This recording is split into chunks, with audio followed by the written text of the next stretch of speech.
There's a song in the amazing world of Gumball that honestly could make half the planet stare at the screen thinking, what did I just listen to? People usually call this masterpiece of chaos simply Gumball, or at least that's what it feels like after you hear it. The melody is so weird and just slightly unsettling that the characters go from interesting to ah in 3 seconds, and Gumball himself, never one to hold back, immediately decides to send the singer straight to the police. The reason? Many people swear she says the word cannibal, and it doesn't help that, well, it really sounds like it. So today, we're putting this bizarre little song on the operating table. We're gonna examine every verse, understand the context of the episode, uncover hidden messages, and even compare it with real stories, and with actual horror songs. Before we continue, you know the drill. Subscribe to the channel, leave a like, and share it with everyone who loves strange content. It is. So what do we do? What is that on the timetable? Didn't you read it? I didn't say I'd read it. I said I'd follow it to the last letter.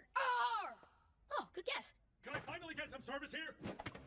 I purchased this so-called bottomless You probably remember this scene, but your brain shoved it into a dark corner because, yeah, it's intense. It happens in the episode The Jobs, Season 6, Episode 18. In the script, everything is normal. Gumball and Darwin decide to replace Larry and all of his jobs, while the poor guy tries to take a few minutes of rest. In those few minutes, the two handle a pizzeria, clean terrifying bathrooms, deliver pizza on a plane that's taking off, deal with incredibly difficult customers, and even get involved in a sort of almost robbery. Technically, it's not a robbery if you own the bank, right? I feel dirtier than a rat who joined law enforcement but actually had family connections to the mob and was turning police evidence over to the gangsters. You mean like a rat who was a rat? Yeah, I guess that's a better way of saying it. Boys, I am very disappointed in you. You forgot to sell him a payday loan at 1,000% interest. This is unacceptable.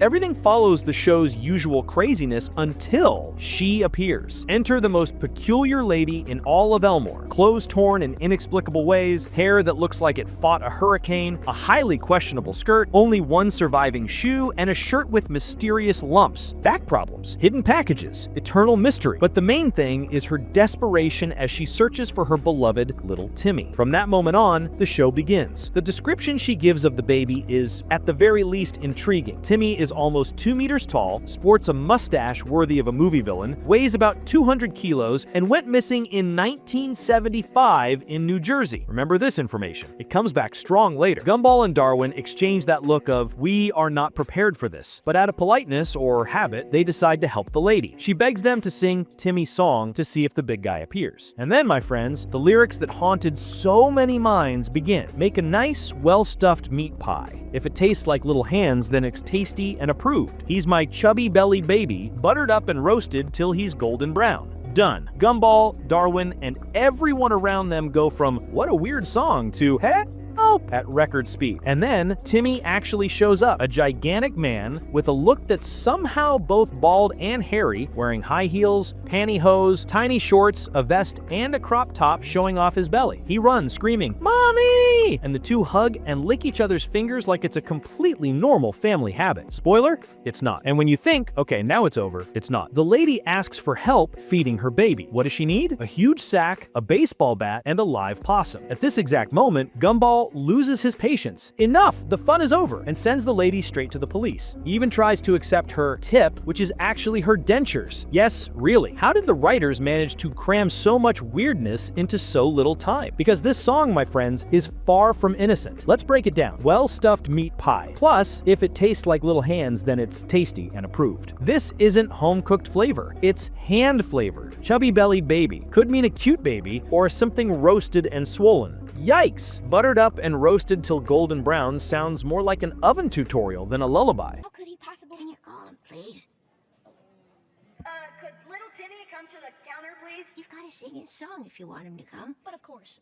How does the song go? And here comes the truly creepy detail. She says she lost Timmy in 1975 in New Jersey. That wasn't a random number. In 1975, 2 teenagers, David Williams, 12, and Steven Anderson, 17, disappeared from an institution in New Jersey and were never found. The case remains in the FBI files. On top of that, there was a real fear at the time involving missing children, especially in shopping malls. This was the the era that later inspired the famous Code Adam, created after a major case in 1981. So imagine, a disoriented, dirty woman saying she lost her baby decades ago. Is it a dark parody of a mother who lost her mind? Or an even darker reference? And there's more. Many people noticed that this scene resembles Possibly in Michigan, 1983, a horror musical short where two women are stalked by a cannibal inside a mall, with cutesy songs about cooking and eating people. The vibe is almost identical. When the lady asks for the bat, the sack, and the possum, Gumball doesn't joke, doesn't play, doesn't brush it off like he normally does. He gets serious. He realizes things have gone too far. And the most accepted theory is that she planned to put the live possum in the sack and, well, turn it into some sort of meal for Timmy. To top it all off, remember, in Gumball's universe, food is alive. It talks, walks, feels, meaning cannibalism has always existed in the show, just never between humanoid characters, at least not until this episode. And you, had you seen this disturbing scene before, or did your brain throw that memory away to protect you? What moment made you ask, what did I just watch?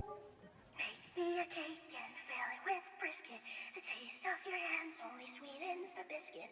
Mama's proud boy, his belly is swollen, slathered. If that mysterious clown left you with that strange feeling that someone's watching you, then leave a like. That way I know you survived until now, and that you want more mysteries like this on the channel. Thanks for watching this far. If you have any theories about that bizarre clown, or noticed any appearance that I didn't mention, leave it in the comments. I always take a look. Subscribe to the channel and turn on the notification bell so you don't miss the next mysteries I'll bring. See you in the next video, and be careful when watching Gumball, because now you know he might be there, standing still, staring at you.